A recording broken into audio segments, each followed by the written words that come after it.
Welcome to the Slop Temple. We pray this video helps. You start by confirming you have admin access and File Explorer open.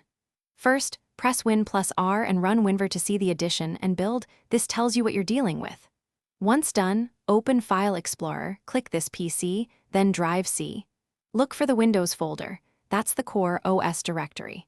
Make sure hidden and protected system files are visible if you don't see it. Otherwise, proceed to verify using system tools in the next step. You now dig deeper to confirm location and version.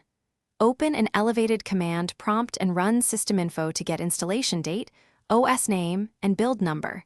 This also verifies the running OS. Then, open PowerShell and run get computer info or read Windows product name and Windows version to double-check. Once done, inspect the registry key HKey local machine /software /Microsoft /Win. You finish by verifying core folders and preparing for changes.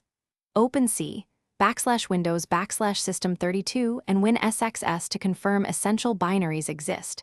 Their presence proves a valid Windows installation. Once done, create a restore point or backup before any edits, because modifying system files can break boot.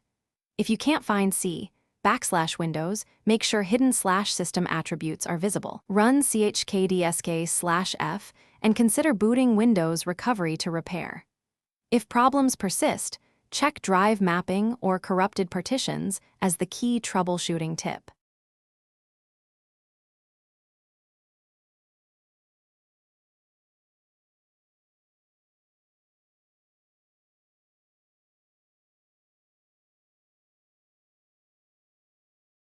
Thanks for watching. Consider subscribing if we helped you.